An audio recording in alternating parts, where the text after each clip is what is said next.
Existe um argumento falso que ataca a Igreja Católica, dizendo que as palavras de Jesus foram alteradas para confirmar os dogmas cristãos.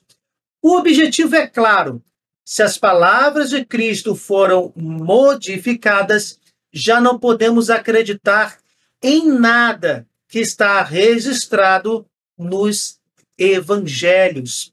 A resposta a esta seta demoníaca é bem simples. Não podemos ficar perdendo tempo com hipóteses, suposições e disse-me-disse. Precisamos, meus irmãos, recorrer diretamente aos manuscritos antigos, aos originais mais arcaicos dos textos evangélicos, para comprovar se houve ou não alguma alteração. De uma maneira geral, temos papiros que datam dos séculos II e III e mais de 3.000 códices datados do período que vai do século III ao X depois de Cristo. Temos também traduções antigas do texto original, em grego, para o siríaco, para o copta, para o latim e etc. Quando surge uma dúvida sobre certa passagem de qualquer dos 4 evangelhos, Mateus, Marcos, Lucas ou João, o que os estudiosos fazem? Simplesmente, meus irmãos, comparam esses textos, esses manuscritos e essas traduções. Esta análise comparativa consegue recuperar, reconstituir o texto original quando esse foi mal transmitido ou retocado. Essa análise totalmente científica verifica se o texto foi modificado, alterado ou se sofreu retoques. Se essas mudanças são encontradas, elas são eliminadas porque não constavam dos primeiros manuscritos sagrados desses mesmos 4 evangelhos. Mas, Marcos, por que fazem essa análise comparativa? Simples, meus irmãos. No passado, não existiam máquinas reprográficas, impressão. Era tudo copiado à mão, cópia por cópia.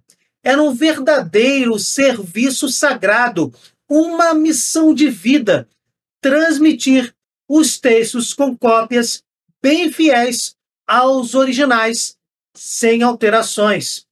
Mas é evidente que um texto muitas vezes copiado e recopiado não pode deixar de apresentar suas variantes. Essas análises serviam para mostrar, por A mais B, usando o método científico, que essas variações eram geralmente de pouca importância, pois, em sua maioria, se referiam à colocação ou à omissão de um artigo ou de partículas enfáticas, modos e tempos verbais. Foram encontradas aproximadamente umas 20 alterações que não impediam a transmissão da versão legítima da mensagem, nem deturpavam o verdadeiro entendimento dos textos sagrados. Já, ainda neste vídeo, vamos analisar algumas dessas alterações como exemplos. Porém, meus irmãos, uma pergunta deve ser antes respondida. Por que é possível fazer esta análise comparativa dos 4 evangelhos? Por causa de uma sólida tradição de fazer cópias e de traduzir esses mesmos textos sagrados, podemos afirmar que nenhuma outra obra da antiguidade foi tão bem guardada e transmitida quanto a composição do Novo Testamento. Se fosse outra obra, às vezes só se encontrava uma cópia de certo autor em um intervalo enorme de tempo entre a morte do escritor e o mais antigo manuscrito de sua autoria. Um texto, por exemplo, de Tito Livio tem um intervalo de 500 anos, um de Platão, 1.300 anos. O Novo Testamento, entretanto, tem milhares de cópias, milhares. E o intervalo entre o autor de um texto sagrado cristão e uma cópia deste mesmo texto sagrado chega, no máximo, a alguns séculos. Em poucas palavras, um material maravilhoso para ser analisado sem dificuldades, para se chegar, obviamente, a uma conclusão satisfatória, sem erros. A estima que os cristãos tinham pelo texto sagrado, copiado e recopiado muitas vezes, sem mudanças significativas, foi decisiva para que tais análises fossem bem sucedidas.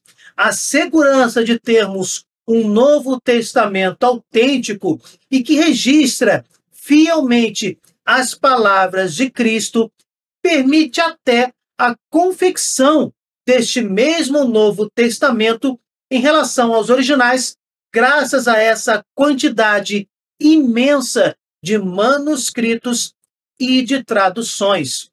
Com toda certeza que a ciência pode assegurar, o estudo desses textos sagrados é altamente positivo e nos permite uma sólida base para o estudo da pessoa e da obra de nosso Senhor e Salvador, Jesus Cristo.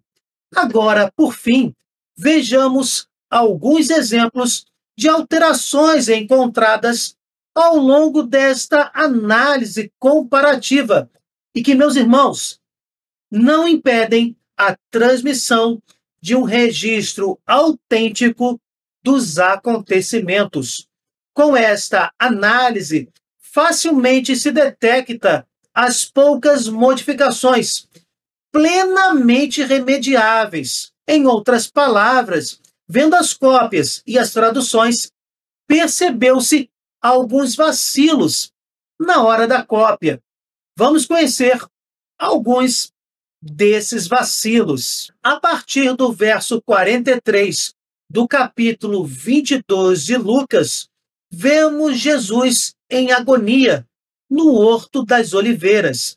Ele, inclusive, sua sangue.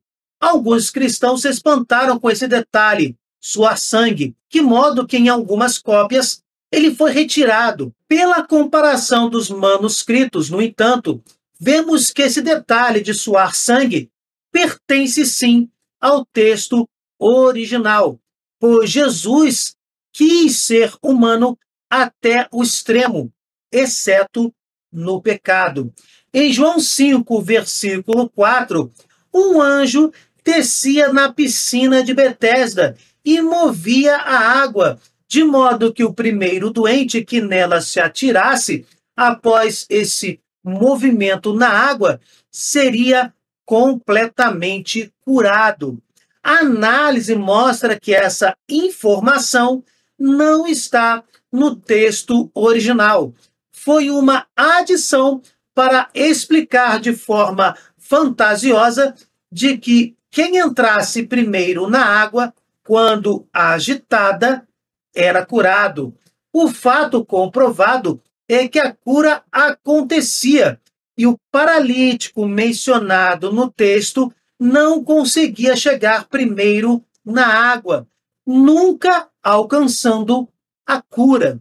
A restauração física daquele homem só aconteceu por intervenção de Jesus Cristo. Em João 7, verso 53, até João 8, verso 11, temos a cena da mulher depreendida em adultério, que é apresentada a Jesus para ser apedrejada. Neste terceiro exemplo, a questão não é se houve modificação ou não do texto sagrado. Este episódio parece ter constituído em uma folha avulsa, podemos dizer assim.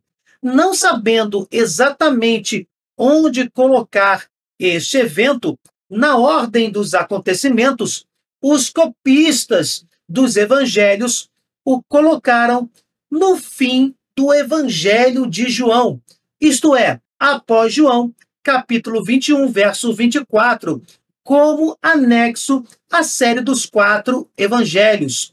Outros exames concluíram, no entanto, que tal cena deveria estar localizada após Lucas 21, verso 38, versículo que oferece um pano de fundo coerente para este acontecimento. Fato, meus irmãos, é que ele realmente ocorreu, mas não se tem segurança de sua posição no desenrolar da narração dos evangelhos. Poderíamos citar ainda outros descuidos inocentes, provenientes exatamente dos processos de cópia, como trocar o nome de Maria por Isabel como autora do Magnificat, o que de cara perde completamente o sentido.